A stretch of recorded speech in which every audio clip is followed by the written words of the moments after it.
अस्सलाम वालेकुम dear student, आज हम पढ़ेंगे अकाउंटिंग टर्मिनोलॉजी। अकाउंटिंग टर्मिनोलॉजी बहुत अहम है। ये क्यों अहम है?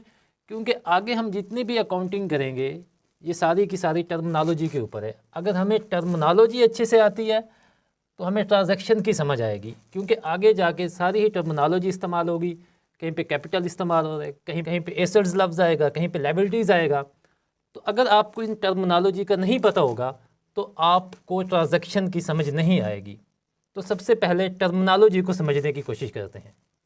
और नंबर 2, ये टर्मिनोलॉजी आपने इसको रट्टा नहीं लगाना, बल्कि कंसेप्ट आपने क्लियर करना है कि जो टर्मिनोलॉजी है इसका मतलब क्या है। रट्टा नहीं लगाना, कोशिश करेंगे कि इसको आसान तरीके से हम समझें। तो शुरू करते हैं जी।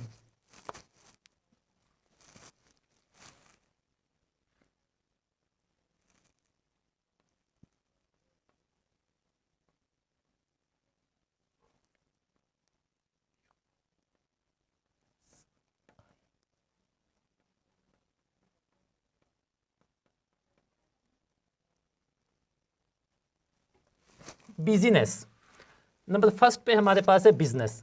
अब बिजनेस किसे कहते हैं? कुछ लोग कहते हैं कि मैन्युफैक्चरिंग को बिजनेस कहते हैं, ठीक है, मैन्युफैक्चरिंग को बिजनेस कहते हैं।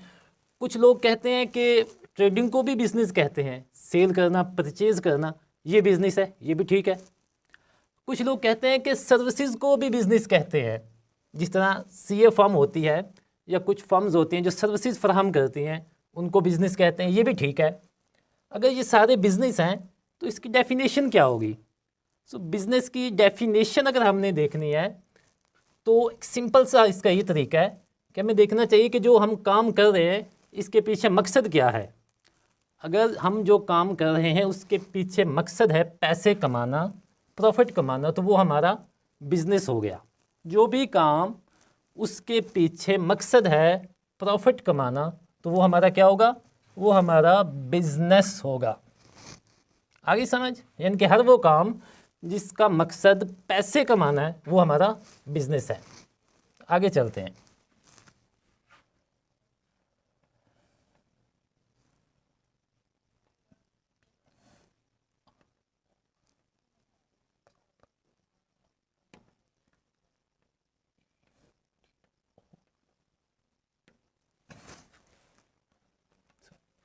प्रोप्राइटर, अब ये क्या है? ये वो बंदा है जिसका ये बिजनेस है। प्रोप्राइटर, बिजनेस करने वाला शख्स, उसको क्या कहते हैं? प्रोप्राइटर। ये बिजनेस का जितना भी प्रॉफिट है वो भी इंजॉय करेगा, जो लॉस हो रहा है बिजनेस में उसको भी बर्दाश्त करेगा, और बिजनेस के अंदर इन्वेस्टमेंट भी करेगा। तो ये इसका प्रोप्राइटर हो गया, यानी कि प्रोप्राइटर जो है वो बिजनेस का मालिक हो गया। ओके, अब प्रोप्राइटर से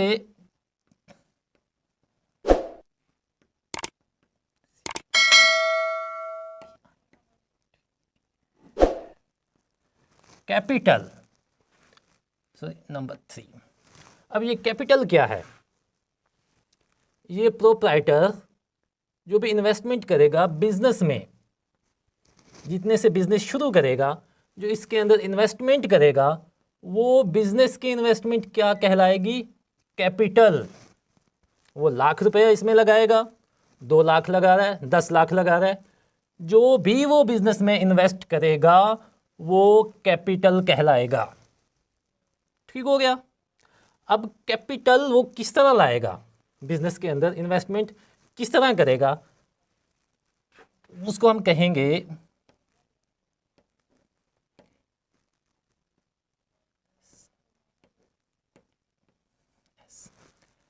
एसेट्स, असासे जात। यानी कि जो भी असासे उसके पास होंगे जो बिजनेस में लाएगा वो उसके एसेट्स होंगे, जो उसकी मलकियत में होंगे। एसेट्स कैश की सूरत में भी हो सकता है, इन काइंड भी हो सकता है, इन काइंड मशीनरी हो सकता है, एसेट्स ज़मीन हो सकती है, एसेट्स कोई प्लांट हो सकता है।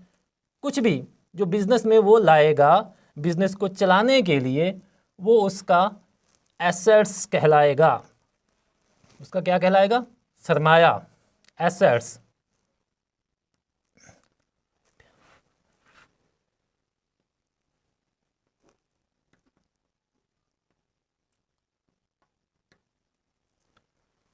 स्टॉक।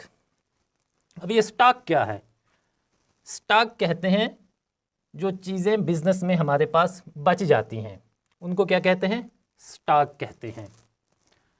मिसाल के तौर पे हमारा अगर स्टेशनरी का कारोबार है तो जो कुछ हमारे पास स्टेशनरी पड़ी होगी वो हमारा स्टॉक होगा। अगर कोल्ड ड्रिंक्स का कारोबार है तो जो कोल्ड ड्रिंक्स हमारे पास अवेलेबल होंगी वो क्या होगा? वो हमारा स्टॉक होगा। उसको स्टॉक कहेंगे या उसको इन्वेंट्रीज कहेंगे। सो जब भी स्टॉक का लफ्ज़ आएगा ट्रांजैक्शन में तो आपको समझ आना चाहिए कि वो चीज़ें जिनका आप बिज़नेस कर रहे हैं उसके बारे में बात हो रही है कि वो आपका स्टॉक है। नेक्स्ट यहाँ पे रख देते हैं।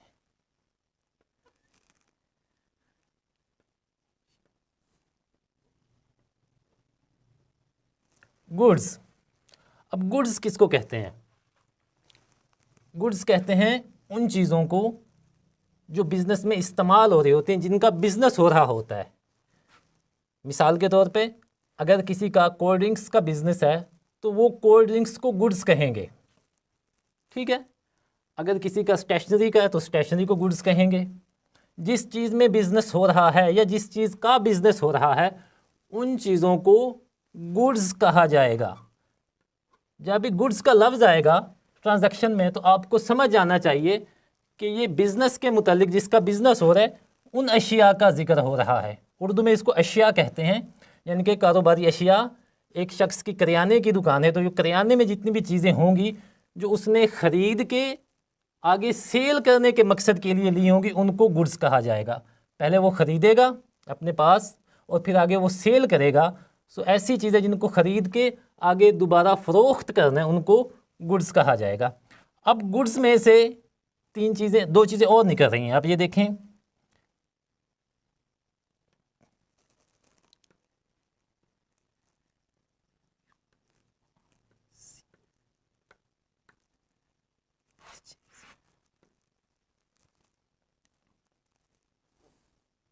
सेल।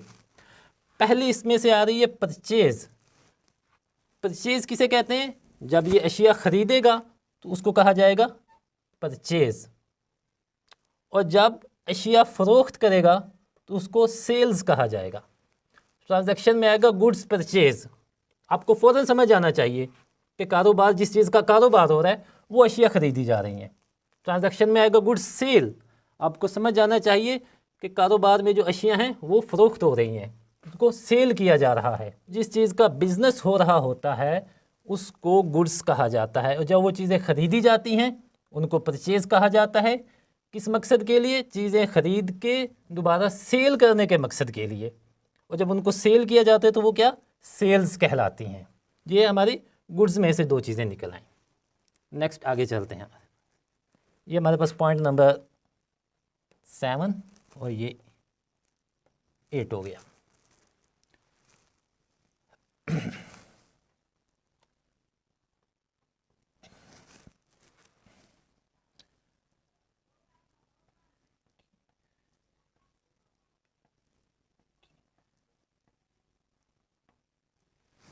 जी, डेटर्स। जो अकाउंट से टच नहीं है वो उसको डेबिटर्स भी पढ़ते हैं, लेकिन इसमें भी साइलेंट है, इसको डेटर्स पढ़ेंगे। अब ये डेटर्स कौन है? ये डेटर्स वो हैं जिनको बिज़नेस ने उधार दिया हुआ होता है, उधार पे अशिया दी हुई होती हैं, उनको डेटर्स कहते हैं, जिनसे हमने पैसे लेने होते हैं। यानी कि बिज़नेस ने इन लोगों को उधार पे कोई ना कोई चीज़ दी हुई है, अब इनसे पैसे वसूल करने हैं। तो बिज़नेस के पॉइंट ऑफ व्यू से ये क्या हुआ? ये बिज़नेस के डेटर्स हो गए। अब ज़ाहिर है बिज़नेस ने किसी को चीज़ें उधार दी हुई हैं तो किसी से कुछ ना कुछ लिया भी हो, कुछ ना कुछ लिया होगा, कोई ना कोई सर्विसेज ली होंगी, कोई ना कोई चीज़ें ली होंगी। अगर किसी से कोई चीज़ें ख़रीदी हैं तो वो क्या होगा? हमने कुछ सामान ख़रीद लिया है तो हमने अभी तक उनको पेमेंट नहीं की, हमने उनको पेमेंट करनी है, तो उनको क्या कहेंगे?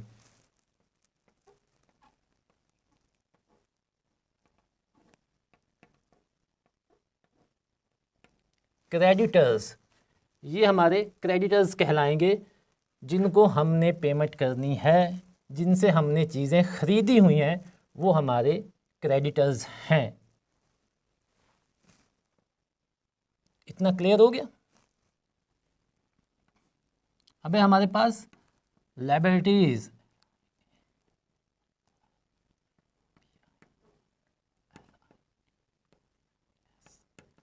लायबिलिटीज़ ये क्या है? लायबिलिटीज़ वो होती हैं जो बिज़नेस के ज़िम्मे होती हैं, जिनको कारोबार ने पे करना होता है। कारोबार उधार लेता है किसी से, तो वो जितना भी उधार लिया होता है वो क्या कहलाती है? हमारी लायबिलिटीज़ कहलाती हैं। वो कारोबार ने अदा करनी होती हैं। उसको उसने शुरू में लिया होता है, कारोबार के दरमियान में हम लेते हैं, आखिर में जाके लेते हैं। ठीक है, तो सारी की सारी रकम जो कारोबार ने उधार ली हुई होती है वो कारोबार की लायबिलिटीज़ कहलाती हैं। नेक्स्ट हमारे पास है एक्सपेंसेस। एक्सपेंसेस क्या होते हैं? ये अखराजात होते हैं। इसके अंदर जो भी कारोबार में अखराजात आ रहे हैं वो सब के सब क्या कहलाता है? एक्सपेंसेस कहलाता है। हमने सैलरीज देनी है, वो क्या है? एक्सपेंसेस हैं। हमने क्या करना है? गाड़ियों का किराया वगैरह देना है, वो क्या है? एक्सपेंसेस हैं। हमने और कोई अखराजात वगैरह हैं, जो भी अखराजात होगा बिज़नेस से रिलेटेड, वो सब का सब क्या कहलाएगा? एक्सपेंसेस कहलाएगा। यानी कि जितने भी बिज़नेस के अंदर ख़र्चे वगैरह हो रहे हैं, अगर एक्सपेंसेस लफ्ज़ आ जाता है ट्रांजैक्शन के अंदर तो आप लोगों को फ़ौरन समझ जाना चाहिए, अच्छा ये ख़र्चों के बारे में, ये अखराजात की बात हो रही है। तो एक्सपेंसेस का मतलब है बिज़नेस के अंदर होने वाले अखराजात। आगे हमारे पास है एक्सपेंडिचर।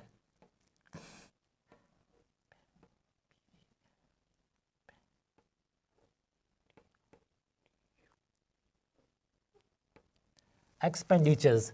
अब ये एक्सपेंडिचर्स क्या हैं? ये भी अखराजात हैं। अब ये दोनों सेम लग रहे हैं कि ये भी अखराजात हैं, ये भी अखराजात हैं। इनमें फ़र्क क्या हो गया? इनमें फ़र्क ये है कि एक्सपेंडिचर जो हैं वो एसेट्स ख़रीदने के लिए इस्तेमाल होते हैं, या एक्सपेंडिचर वो हैं जिनको हम साल से ज़्यादा इंजॉय कर सकते हैं, जिनका बेनिफिट साल से ज़्यादा होता है, वो एक्सपेंडिचर हो गए।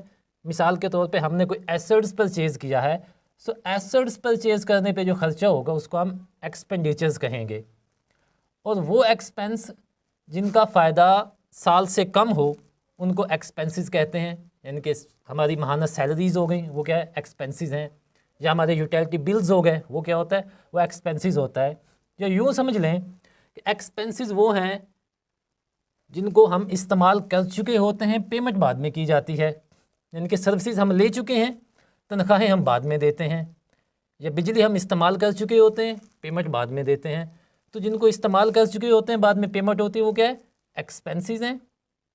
और जिनको पहले पेमेंट करके बाद में इस्तेमाल किया जाता है वो हमारे एक्सपेंडिचर्स हैं। 13 नंबर 14 पे हमारे पास है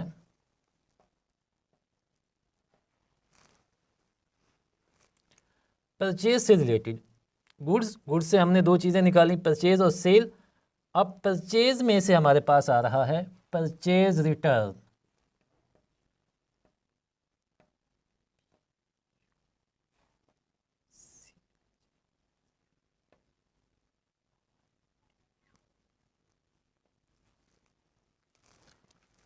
परचेज रिटर्न ये क्या है?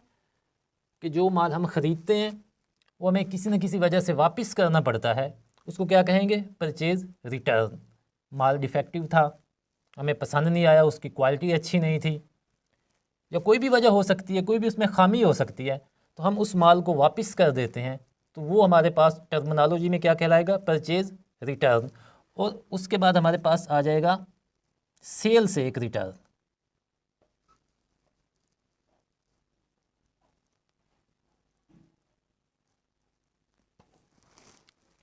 सेल रिटर्न ये क्या है? कि हमने किसी को माल फ़रोख्त किया है, उसकी भी वही कंडीशन है, उसे पसंद नहीं आया, माल की क्वालिटी अच्छी थी, माल की क्वालिटी अच्छी नहीं थी, और भी कोई वजह हो सकती है XYZ, सो उसने माल हमें वापस भेज दिया है। तो वो क्या होगा? वो हमारी सेल रिटर्न होगी, उसको हम सेल रिटर्न में लिखेंगे। यानी कि जो माल हमने फ़रोख्त किया है जब वो वापस आ गया है किसी न किसी वजह से, तो वो हमारा सेल रिटर्न हो गया। तो कारोबार में हमारा जो ताल्लुक़ है वो गुड्स के साथ ही रहेगा, कि हम गुड्स ले रहे हैं, गुड्स दे रहे हैं। तो तो इसके अंदर आगे गुड्स से आएगा जब हम चीज़ें फ़रोख्त करेंगे किसी को,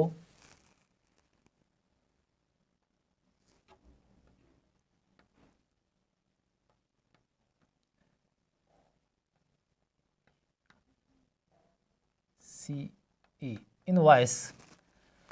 इनवॉइस किसे कहते हैं? इनवॉइस एक डॉक्यूमेंट है। ये डॉक्यूमेंट उस वक्त बनता है जब अशिया उधार पे बेची या ख़रीदी जाएं। जब भी उधार पे चीज़ें फ़रोख्त की जाएंगी तो चीज़ें फ़रोख्त करने वाला एक डॉक्यूमेंट, एक इनवॉइस देगा। उसके ऊपर क्या होगा? उसकी क्वांटिटी होगी, उसके बाद उसकी वो डेट लिखी हुई होगी, उसकी प्राइस लिखी होगी। तो उसको क्या कहा जाएगा जी? इनवॉइस कहा जाएगा कि ये आपकी इनवॉइस जनरेट हो गई। ये कब बनेगी? जब उधार के ऊपर, उधार पर जब ये ट्रांजैक्शन होगी तो उस वक्त इनवॉइस इसके अंदर आएगी, इनवॉइस बनेगी। अगर उधार पे नहीं हो रहा फिर क्या होगा? उसके लिए होता है जी कैश पर मेमो।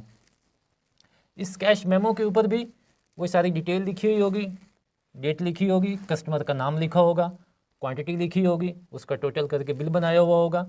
लेकिन ये तब बनाया जाएगा डॉक्यूमेंट जब कैश के ऊपर होगा।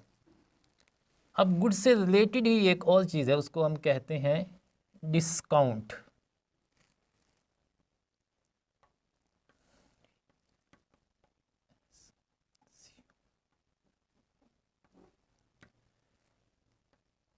डिस्काउंट इसको छूट कहते हैं कि जब माल ख़रीदा जाता है, जो उसकी कीमत अदा की जाती है, तो माल फ़रोख्त करने वाले की तरफ से उसको एक छूट दी जाती है जिसको डिस्काउंट कहते हैं। अब डिस्काउंट की दो किस्में हैं।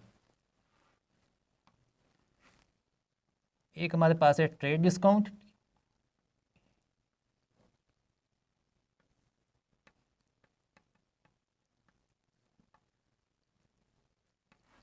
और नेक्स्ट है कैश डिस्काउंट।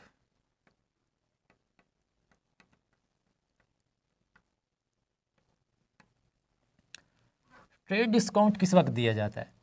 ट्रेड डिस्काउंट उस वक्त दिया जाता है जब आप चीज़ें ले रहे हैं और टोटल बिल बन गया, ऑन द स्पॉट आपको चीज़ें फ़रोख्त करने वाला डिस्काउंट दे देता है। 30 दिन के अंदर करेंगे तो आपको इतने % पेमेंट आपको की जाएगी। तो जो आप कैश पेमेंट के वक्त, जब उधार पे चीज़ें ख़रीद के कैश पेमेंट के वक्त जो आपको डिस्काउंट मिलेगा वो आपका कैश डिस्काउंट कहलाएगा।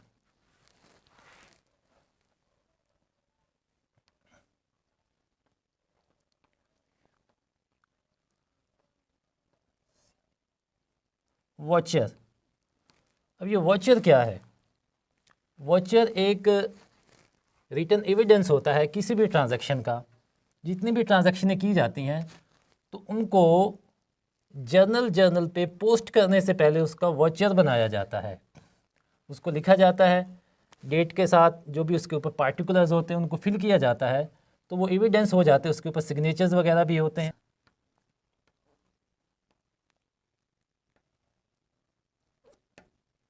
ड्राइंग्स का क्या मतलब है? ड्राइंग्स का मतलब ये है कि जब कारोबार का मालिक, जब कारोबार में से ज़ाती इस्तेमाल के लिए कोई पैसा लेगा तो उसको ड्राइंग्स कहा जाएगा। वैसे जहन में आता है कि इसका कोई स्केच वगैरह बनाना है। जो बंदे अकाउंट से टच नहीं है, जब वो ड्राइंग्स को पढ़ते हैं तो जहन में यही आता है कि कोई स्केच वगैरह है। लेकिन अकाउंट्स के अंदर जो इसकी टर्म है वो इस्तेमाल होती है कि जब बिज़नेस का मालिक बिज़नेस में से ज़ाती इस्तेमाल के लिए कुछ ना कुछ लेगा तो उसको ड्राइंग्स कहा जाएगा। नेक्स्ट हमारे पास है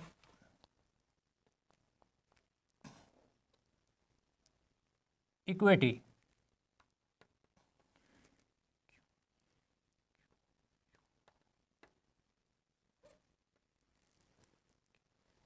इक्विटी क्या होता है?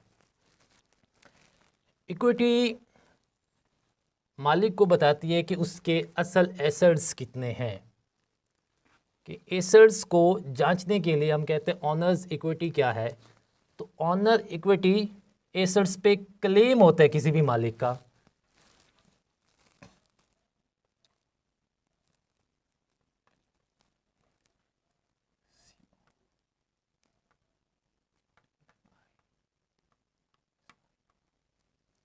कमीशन। नेक्स्ट हमारे पास है कमीशन। अब हमने पहले देखा कि कारोबार का एक मालिक होता है जो चीज़ें ख़रीद रहा है, खुद ख़रीदता है, फिर उनको आगे सेल करता है, तो उससे वो प्रॉफिट कमा रहा होता है। एक वो बंदा है जिसकी अपनी चीज़ें नहीं हैं, किसी और का माल है, वो अपनी सर्विसेज फराहम कर रहा है। मार्केट में माल आता है तो वो बंदे के पास तजर्बा होता है, वो कहता है जी मैं आपका ये माल सेल करवा देता हूँ, इसमें से मुझे कितना मिलेगा। तो उसमें से जो उसको परसेंटेज मिलती है, जो वो प्रॉफिट पे माल सेल करता है, उसको कमीशन कहा जाता है। तो अगर आप मंडी में जाएं तो वहाँ आपको कमीशन एजेंट्स मिलेंगे। ये वो कमीशन एजेंट होते हैं जो कमीशन के ऊपर काम कर रहे होते हैं। पता चल रहा है, ये वो डेट्स होते हैं जो हमें वसूल नहीं होते, तो इसलिए इनको बैड डेट्स कहा जाता है। आपने किसी को सर्विसेज फराहम की, आपने किसी को माल फ़रोख्त किया, तो अब आपको वहाँ से पेमेंट नहीं हो रही, तो आप वो जो बकाया उसकी अमाउंट होती है उसको बैड डेट्स कंसीडर करके, तो ये 24 मैंने आपको टर्मिनोलॉजी बताई हैं। कोशिश की है कि आपको रट्टे की बजाय ये समझा दिया जाए कि अकाउंटिंग टर्मिनोलॉजी क्या होती हैं, ताकि जब भी आप अकाउंटिंग ट्रांजैक्शन पढ़ेंगे तो ये सारी चीज़ें आपके सामने आ जाएंगी, आपको फ़ौरन पता चल जाएगा कि इसका ये मतलब है। मुझे उम्मीद है आपको ये सारी टर्मिनोलॉजी अच्छे से समझ आ गई होंगी। हमारे चैनल को लाइक कीजिएगा, शेयर कीजिएगा, सब्सक्राइब कीजिएगा।